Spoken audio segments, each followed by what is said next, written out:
देखिए, जो bank of Maharashtra में वारदात हुई थी, उस वारदात में कई टीमें लगाई गई थी और आसपास के राज्यों में डीजीपी साहब के माध्यम से अन्य राज्यों के डीजीपी साहब को और हर स्तर पे सूचना दी गई थी और फुटेज इत्यादि शेयर किए गए थे, फोटोग्राफ शेयर किए गए थे और साथ ही साथ जो भागने के संभावित रास्ते हैं उनमें नाकेबंदी की गई थी।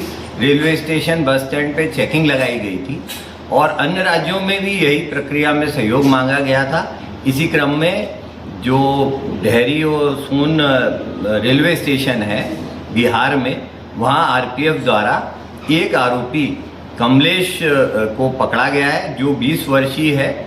उनके पकड़ने पर हमारी पुलिस गई और उसकी विधिवत वहीं गिरफ्तारी ली है और गिरफ्तारी लेने के बाद उसको आज माननीय न्यायालय प्रस्तुत किया है, जिसके 8 दिन का पुलिस रिमांड आज माननीय न्यायालय से प्राप्त हुआ है।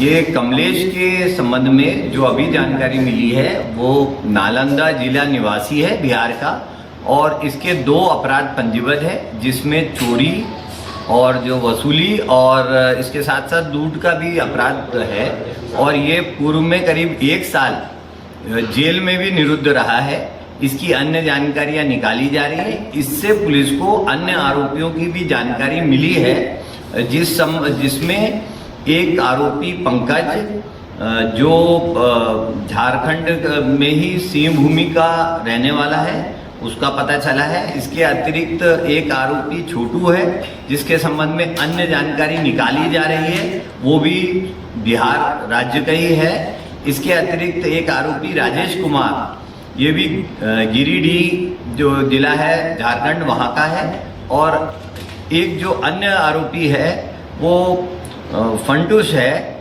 जो भी नालंदा का है निवासी। ये 4 जो आरोपी हैं इनके जानकारी मिल चुकी है। माननीय डीजीपी साहब द्वारा इन आरोपियों की गिरफ्तारी के लिए 50,000 रुपये का इनाम की घोषणा की गई है।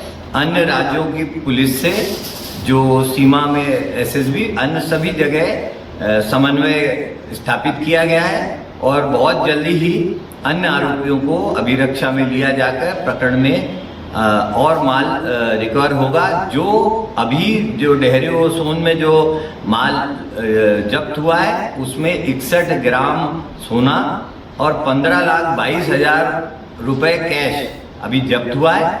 आरोपी से लगातार पूछताछ की जा रही है। भागने के जो इनके तरीका है, जो छुपने का इनका स्थान था और वेश वगैरह इनने जो बदला है, अन्य जो वाहन इत्यादि इधर उधर किए हैं, वो साक्ष्य संकलन, रुकने का स्थान, सबकी पुष्टि की जा रही है।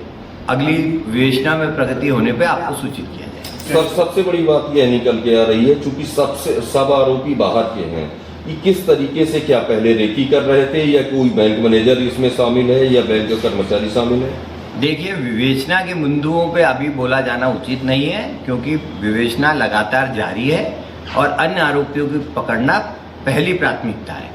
जैसे कोई प्रगति, अभी एक ही आरोपी गिरफ्तार है, कई लोगों से पूछताछ की जा रही है।